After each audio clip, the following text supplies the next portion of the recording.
Well, good afternoon, everyone. So delighted that all of you could join us today. And if we could just take just a moment before we get started, we're going to all rise if you are able. And we're going to do the Pledge of Allegiance. If you could just turn and face the flag right over here at the arch. I pledge allegiance to the flag of the United States of America and to the republic for which it stands, one nation, under God, indivisible, with liberty and justice for all. Thank you. Please be seated. Well, again, thank you all for those of you who are attending in person here today, and to those of you who are joining us virtually.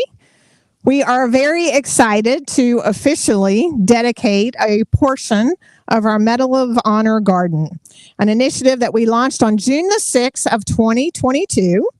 And we felt this was an important weekend to dedicate the first plaque in the garden, that of First Lieutenant Jimmie Monteith, because tomorrow, March 25th, is National Medal of Honor Day, a day established by Congress to foster public appreciation and recognition of Medal of Honor recipients.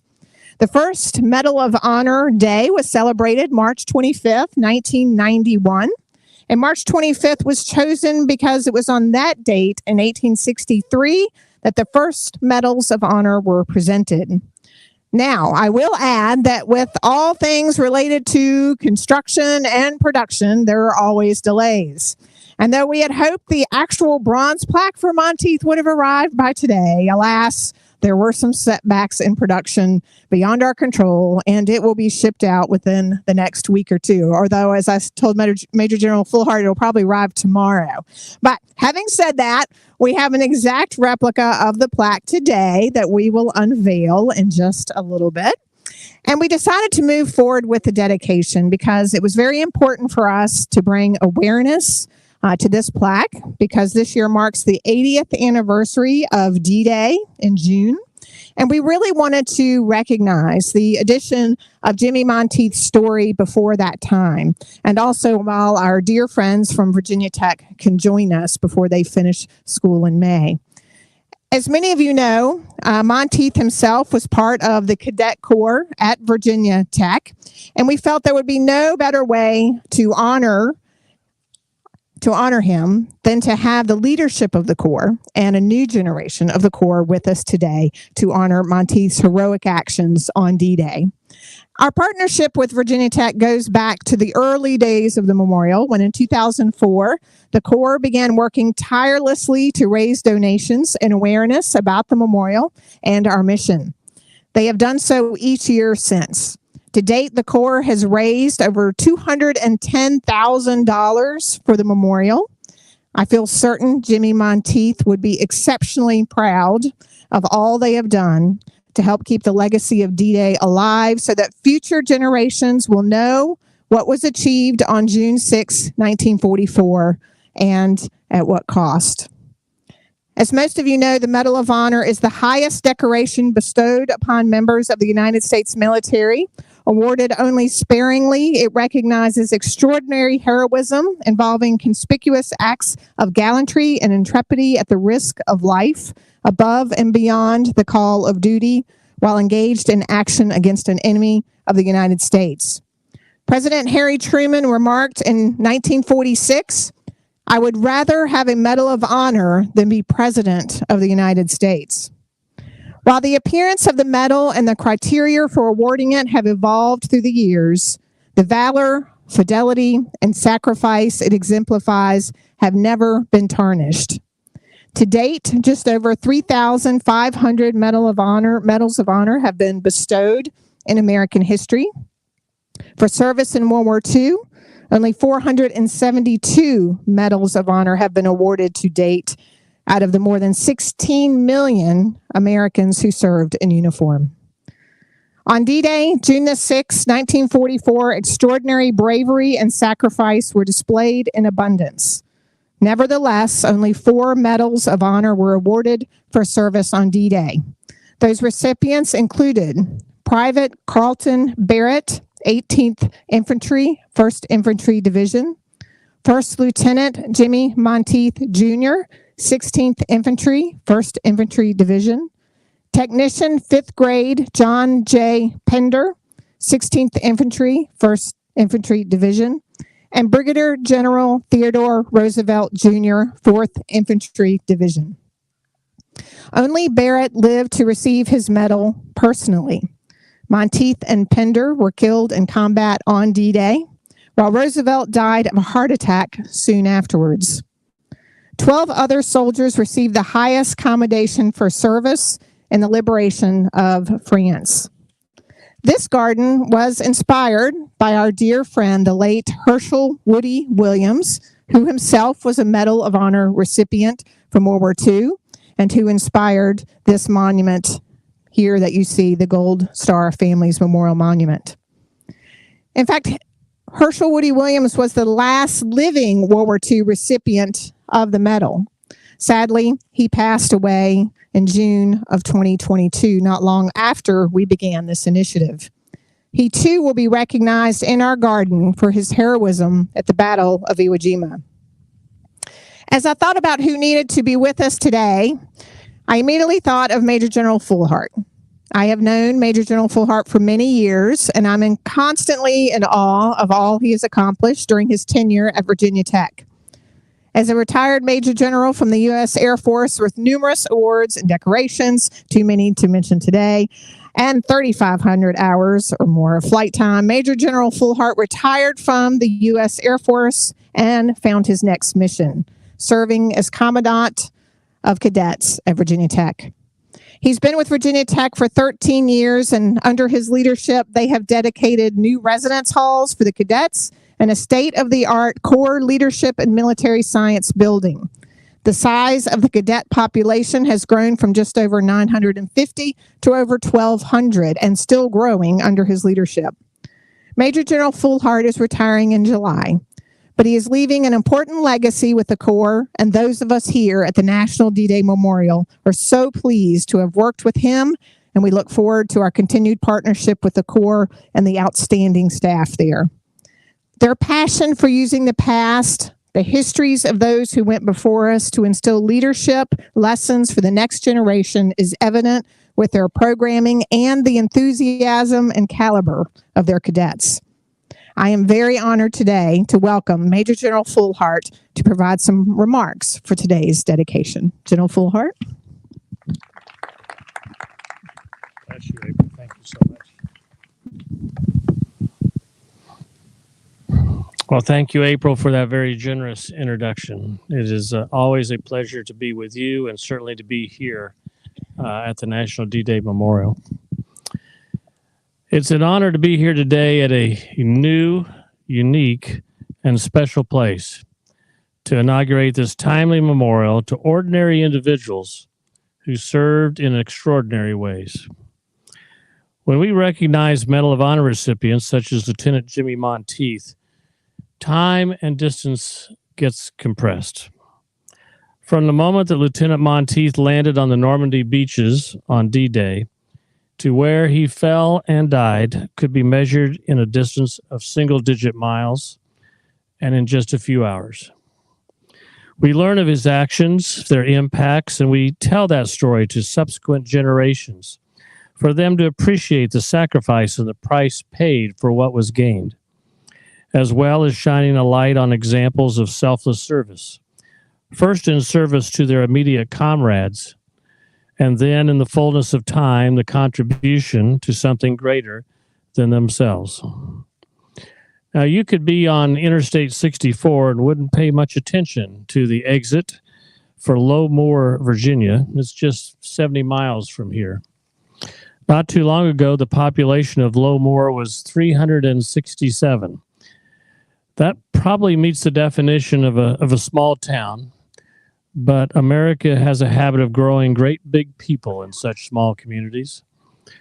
That's where red-headed Jimmie Monteith spent the first few years of his life, 9 years to be precise, before the family moved 170 miles to take up residence in Richmond, Virginia. Now, in those days, anybody who grew to be 6 feet 2 inches was a good candidate to be a football player in high school. And Jimmie didn't disappoint in this regard. That would be at Thomas Jefferson High School. It had opened just 7 years before Jimmie arrived, and when he graduated in 1937, it had made a difference in Jimmie's life because it was from there that he went the 218 miles to Blacksburg, Virginia, to be a member of the Corps of Cadets. Thomas Jefferson High School's doors are still open today. His motivation at the time was that he wanted to follow in his father's footsteps. It seems that Jimmie's dad was a mechanical engineer, and that sounded like a fine thing for him to do, too. He became a member of the Kilo Battery in the Corps. That still exists today also. But mechanical engineering didn't turn out to be a strong suit, and he wouldn't stay beyond his sophomore year. But Jimmie did report that, and I quote, "My, shall we say, informal education had been good. And I have seen a lot of this thing they call life." So after 2 years, it was back down the 218-mile road to Richmond, where he became a field representative for the Cabell Coal Company. His father was vice president there. Jimmie was always worried that he had disappointed his father by not finishing his degree. That was probably not the case, but sadly, Jimmie's dad would pass away in August 1942 without seeing what his son would become and what he would accomplish. But he would get to see the start. World War II. Like many young men of that era, Jimmie was drafted into the Army in October of 1941. I'd note that that was a couple of months before Pearl Harbor. That began a series of experiences and moves. The first involved a 368-mile journey to Camp Croft, South Carolina for basic training. Perhaps benefiting from that informal learning from his time as a cadet, Jimmie was first promoted to corporal and applied for officer training. The Army saw fit to do so, which meant a 315-mile trip to Fort Benning, Georgia, for a long course that would see him commissioned as a second lieutenant in March of 1942. Well, the miles were starting to add up as he once again on the road for 141 miles to be precise, and his first assignment as a trainer to the 15th Battalion at Fort McClellan, Alabama. By then, the war effort for the United States was quickening, and in February of 1943, he left for Camp Blanding, Florida, 391 miles to the south, to begin training for shipment overseas. The path to Normandy, however, was not a straight line. 4,767 miles to the east, Second Lieutenant Monteith would find himself deposited on the shores of Algeria, the north coast of Africa, as a member of the famous 1st Infantry Division, the Big Red One. There, he was assigned as the platoon leader in Lima Company in the 16th Regiment. Success in that arena led him to participating in the invasion of Italy, starting in Sicily, some 606 miles to the north and east. His battle toughness was honed there against the Hungarian Panzer Division. Words like bravery and tactical competence were soon attached to him, along with new rank, a field promotion to first lieutenant. Well, based on General Eisenhower's performance, he too was given a promotion coming out of Africa and Italy as supreme commander of forces that would be called upon to execute an operation that is etched on the overlook of this memorial, Overlord. He was the one who would ensure that Monteith's 1st Infantry Division would play an outsized role in what we refer to as the D-Day invasion. That generated a 1,762-mile move of Monteith's unit to Dorset, England, where it would spend 7 months preparing to scale the cliffs of France. This would be the unit's and Jimmie's 3rd amphibious assault.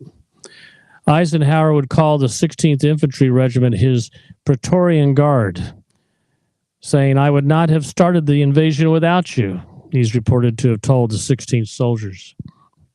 That would lead to the last leg of his journey, 285 miles to the beaches of Normandy, and where First Lieutenant Jimmie Monteith is buried today. Medal of Honors, as April suggested, were jealously guarded by the Army of that era and certainly that day. Many were submitted, the vast majority being downgraded to Distinguished Service Crosses, the second highest award. Reports say that First Lieutenant Jimmie Monteith's nomination almost received that distinction when Eisenhower's Chief of Staff, Lieutenant General Walter Beadle Smith, attached a note to Eisenhower that he agreed with the committee to downgrade the medal. Part of the reason that we are here today is that General Eisenhower disagreed.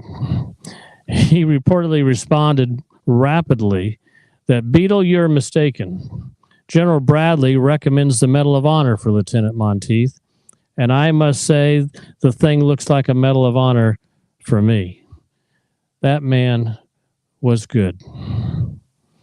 Cadets of our Corps learned the history of Lieutenant Monteith's actions, like the other 7 that were part of Virginia Tech who also received the medal. Some traveled to those battlefields of France. Some are here today that have been or will be standing on the same beaches in May. We're so grateful that supporters of the National D-Day Memorial in April sponsor 2 of our cadets on this trip each year. And as we have done for many years, we bring each new class of cadets to this site to learn of the larger story. And now, with this new plaque, the individual stories of a few.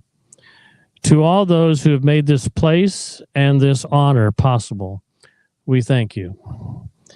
So in case you haven't been keeping a running count, the distance that Jimmie Monteith traveled to earn this recognition was 9,238 miles.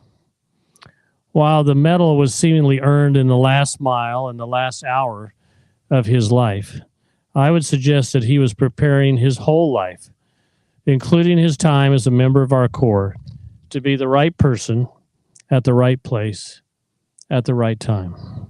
Something that I think we all can aspire to be. Thank you.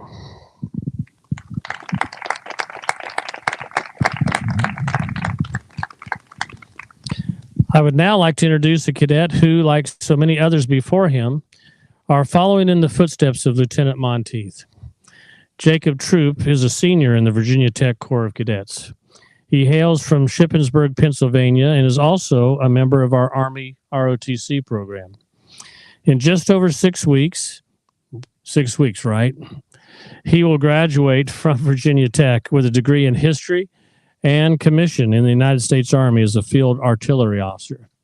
Last spring, Cadet Troop spent many weeks researching Lieutenant Monteith and his assault on D-Day, and then had the honor of visiting Omaha Beach and retracing Jimmie's very steps on that hallowed ground atop the bluffs. Please welcome Cadet Jacob Troop.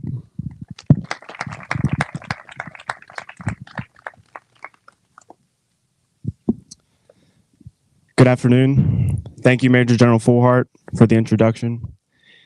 Before I begin, I would like to say that it is a tremendous honor to be a part of this ceremony, and it is my sincere hope that everyone leaves here today with an even greater appreciation of Jimmie Monteith and his sacrifice. 80 years ago, this June 6th, in the early morning hours, Jimmie Monteith and his section of 54 soldiers rode the choppy waves off Omaha Beach in a small landing craft, alongside thousands of other soldiers of the 1st Infantry Division in the initial assault waves. At 0630, they made landfall. They were met with torrid machine gun fire, artillery, and mortar fire, and were confronted with a maze of obstructions and obstacles on the beach. The casualties were staggering. By one account, by the time they were established on the beach, only 26 of Lieutenant Monteith's 54 men were still in the fight. Without the intended armor or naval gunfire support, Lieutenant Monteith led his soldiers in repeated assaults, eventually reaching a cliff from which they were able to maneuver freely toward the German defensive strongpoint. Lieutenant Monteith then led his men to successfully neutralize 2 enemy pillboxes before maneuvering, uncovered, back out onto the open beach to personally guide 2 blinded tanks in their breakthrough assault of the strongpoint. The cover from the tanks allowed the rest of Lieutenant Monteith's company to maneuver up the beach exit, followed by Lieutenant Monteith and his section. Once on the high ground, Lieutenant Monteith and his section assaulted the Germans from the rear and eventually neutralized the position, taking 31 POWs. Moving further inland, he and the rest of L Company established a defense, from which they repelled German counterattacks. Leading his men in defense against 4 separate assaults, Lieutenant Monteith repeatedly crossed hundreds of yards of open terrain and single-handedly destroyed 2 machine gun positions with a hand grenade and an RPG. During this continued effort, Lieutenant Monteith would eventually fall to enemy fire. Last summer, myself and a number of peers were afforded the opportunity by the Virginia Tech Corps of Cadets to travel to World War II sites in France, Belgium, Germany, and Luxembourg after a semester of study on the Allied campaign in Western Europe, beginning with D-Day and continuing through the Battle of the Bulge. Among these locations was Omaha Beach, where we retraced the path of Lieutenant Monteith over the sand, up the beach exit, atop WN-60, and then inland. To study the history in books, to hear of Lieutenant Monteith's heroic actions that day, separated by time and space, is one thing. But to stand on that hallowed ground, to see and feel the same environment where such momentous events took place decades earlier, it provided me with a feeling. And that feeling was one of connection. Connection between myself, my peers, and those whose footsteps we now follow in. Above all, a connection with Lieutenant Monteith, who we as Virginia Tech cadets proudly call our own, and in our future endeavors, strive to make a fraction of the impact that he had. When I speak of the legacy of Lieutenant Monteith, this is it. Every year, new cadets at Virginia Tech learn the story of Lieutenant Monteith. They see his name etched on the cenotaph at the pylons above War Memorial Chapel. They also learn the 8 values etched on those pylons. They are expected to instill these values in themselves and in each other. And from that point forward, all of us carry these values within us. Among them are sacrifice, leadership, and the university motto, Ut Prosim, that I may serve. I choose these 3 as I believe no one person may embody these values more than Lieutenant Monteith, and a point can certainly be made for all 8. It can be said that the character and conduct of war changes over time, but its nature does not. And while the next generation of military leaders may face challenges which appear very different than what Lieutenant Monteith did in 1944, they will still need the requisite values, core leadership competencies, and attributes that have held true for generations, such as those 8 values etched on our pylons. So, when cadets and young leaders everywhere ask themselves, who can I look to? Who can I find that has so clearly embodied those desired attributes?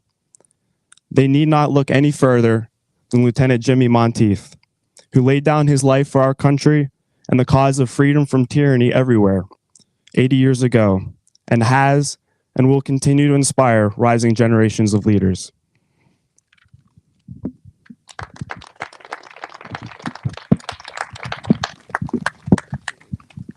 Thank you so much, Jake. And Major General Fullhart, that was wonderful.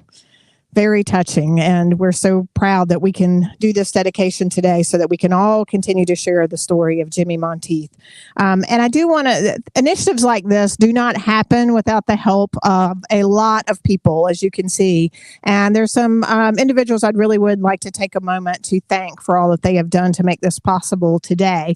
I would ask that Bob Garst and Ann Lowe come over here. I'm going to embarrass them for a moment. So if they can come this way over here for just a moment. As they're making their way, I just want to, first of all, thank them for their generosity and their dedication to the memorial, our mission, and this very meaningful project, because it has certainly a lot of work. There's a lot of projects that go on here at the memorial, but this one is so meaningful to us. They were the key underwriters for this plaque today, and we are so grateful to them. Let's give them a big round of applause for that. And I'd also like to thank some others who were involved in this effort as well. I'm sure they are watching. A few of them are watching us virtually, and that is Mr. and Mrs. Pete Kessler, Pete and Carol Kessler in New Jersey. were also very instrumental in helping. Also, Major General and Mrs. Jim Archer. I know Jim is here. There, Jim. Thank you so much for what you've done. And also to Blue Ridge Beverage, who made, again, a nice contribution to make this happen. Very generous gifts toward the Monteith Plaque. And many others have given directly to the Medal of Honor Garden, and we're so grateful to them for their assistance as well. We have many of their names listed in the program, and we would just like to thank them for their dedication also. And at some point, we will have, a dedicatory plaque here at the memorial to recognize all of those individuals. Now, we are going to do an unveiling. As I mentioned, remember, this is a mock-up. So we will be getting the new one here soon, and we will certainly let you all know as soon as the bronze appears. But we're going to go ahead, and at least you can get a sense of what it's going to look like. And as we're doing that, I will point out here that these are the areas here where we're going to have the 4 Medal of Honor recipients from D-Day, starting with Jimmie Monteith. This area here will have a plaque that describes the Medal of Honor. And then over just beyond that is a special place that will be the history of Woody Williams as well. Woody Williams, who was, again, the last living World War II Medal of Honor recipient. We will tell his story. We're doing some nice plantings here very soon. So the Medal of Honor Garden is really taking shape, and we look forward to you seeing that very soon. So we're going to go ahead and unveil. So come on over here, Bob and Ann, and just tug, and hopefully it will stay in place. Let's see. Yeah. Well, almost. Yeah, there we go. That's perfect. Wonderful. And I encourage you afterwards to come up and take a look. But as we look at the plaque here today, I'm going to read it to you just so that you have a sense of what this plaque will say. There's so much we can write about each of these Medal of Honor recipients, so much we would love to be able to say. Thank you, Bob and Ann, once again, for all you've done. I'm going to read the text of the plaque here for you all. First Lieutenant Jimmie W. Monteith Jr.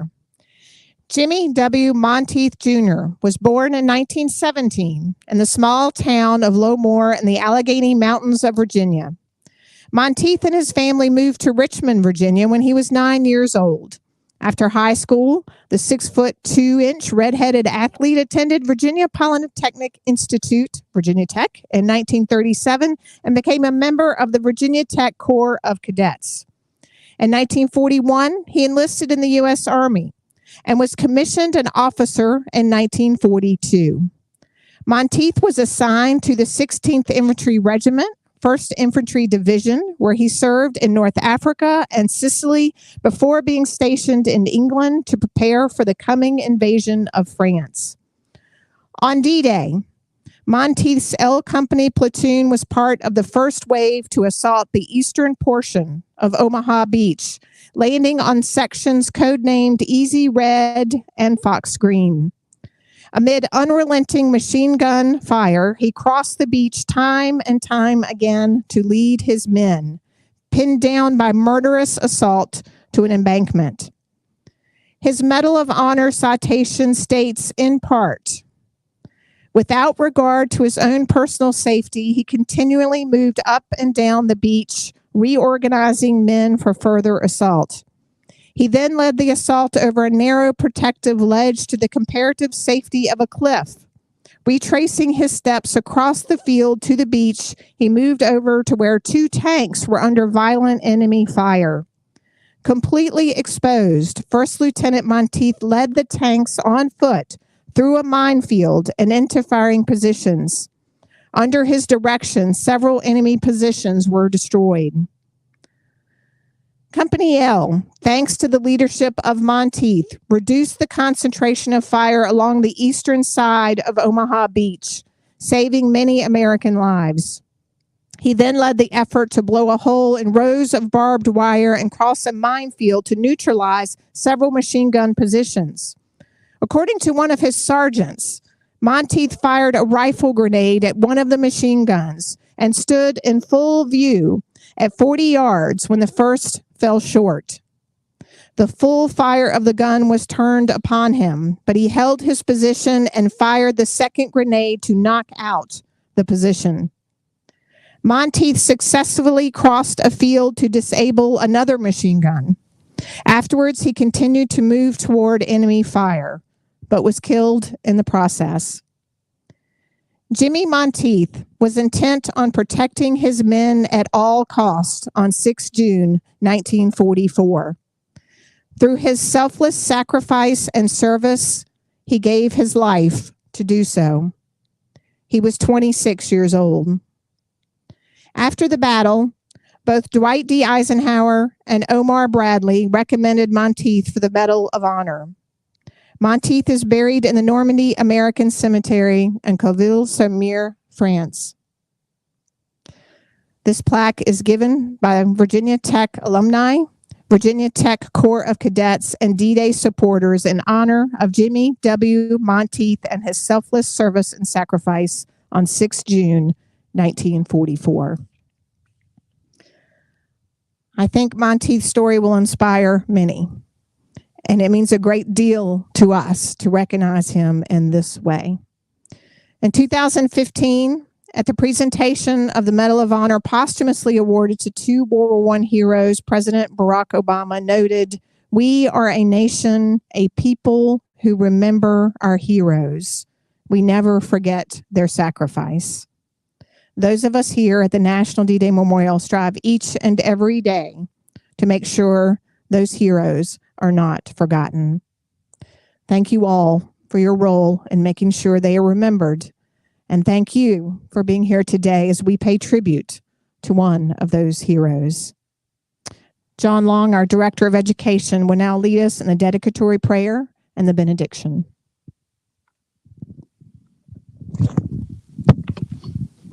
As you're able, please stand and join me in prayer. Father, we thank you first of all for the beauty of this season.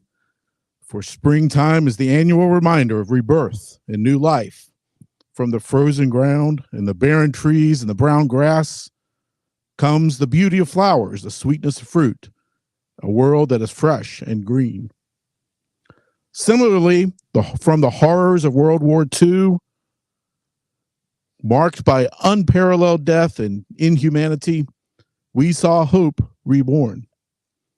We saw free nations rise from the ashes, and we learned much of the selfless heroism and service beyond self that marks the resilience of the human spirit and the precious nature of the gift that is freedom. Today, we dedicate another reminder of these timeless virtues. The Medal of Honor garden here will serve to educate future generations of the greatest heroes of our nation.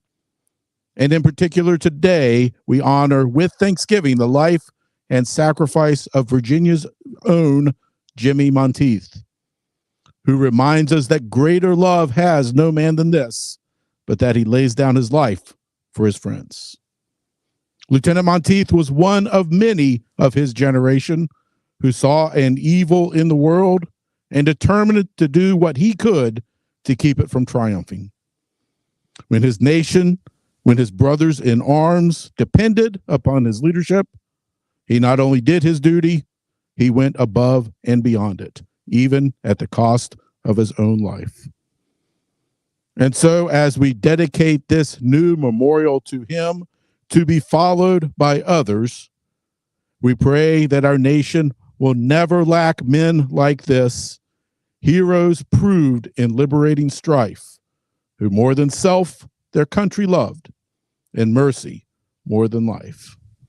These things we pray in the powerful name above every name. Amen. Thank you, John. And once again, thank you all for being here. We are going to grab a few pictures, but we are heading over. We moved to our little reception. Anybody wants to join us, can join us in the Ring Education Quonset hut for a few light refreshments. And we have a video playing that we actually made in partnership with Virginia Tech about Jimmie Monteith that will be playing. So you can go over there and watch the video as well. And we'll be joining over there. So we'll hopefully see you there. Thank you all again. Thank you.